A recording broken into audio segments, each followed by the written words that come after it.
መጽሐፈ መሣፍንት ምዕራፍ 10 ከአቤሜሌክም በኋላ ከይሳኮር ነገድ የሆነ የዱዲ ልጅ የፎሖ ልጅ ቶላ እስራኤልን ለማዳን ተነሣ።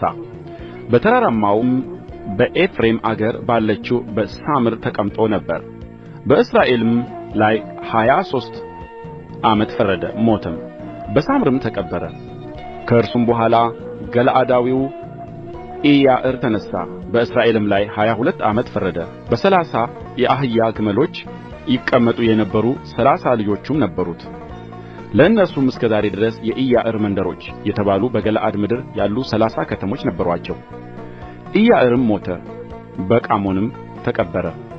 የእስራኤልም ልጆች በእግዚአብሔር ፊት እንደ ገና ክፉ ሥራ ሠሩ።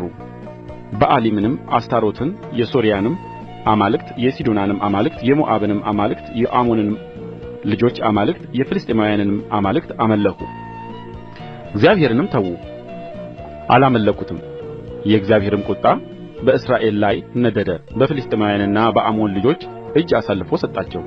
በዚያም ዓመት የእስራኤልን ልጆች ሥቃይ አበዙባቸው። በዮርዳኖስ ማዶ በአሞራውያንም አገር በገለዓድ ውስጥ ያሉትን የእስራኤልን ልጆች ሁሉ 18 ዓመት ተጋፉአቸው። የአሞንም ልጆች ከይሁዳ ከብንያምና ከኤፍሬም ቤት ጋር ደግሞ ሊዋጋ ዮርዳኖስን ተሻገሩ። እስራኤልም እጅግ ተጨነቁ። የእስራኤልም ልጆች አምላካችንን ትተን በኣሊምን አምልከናልና አንተን በድለናል ብለው ወደ እግዚአብሔር ጮኹ።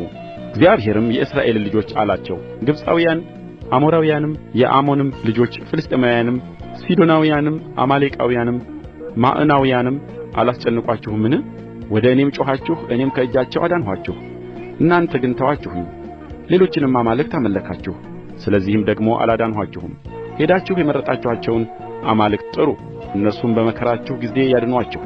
የእስራኤልም ልጆች እግዚአብሔርን እኛ ኃጢአትን ሠርተናል፣ አንተ ደስ የሚያሰኝህን አድርግብን፣ ዛሬ ግን እባክህ አድነን አሉት። ሌሎችንም አማልክት ከመካከላቸው አስወገዱ፣ እግዚአብሔርንም አመለኩ። ነፍሱም ስለ እስራኤል ጕስቍልና አዘነች። የአሞንም ልጆች ተሰብስበው በገለዓድ ሰፈሩ፣ የእስራኤልም ልጆች ተሰብስበው በምጽጳ ሰፈሩ። ሕዝቡም የገለዓድ አለቆች እርስ በርሳቸው ከአሞን ልጆች ጋር መዋጋት የሚጀምር ማን ነው? እርሱ በገለዓድ ሰዎች ሁሉ ላይ አለቃ ይሆናል አሉ።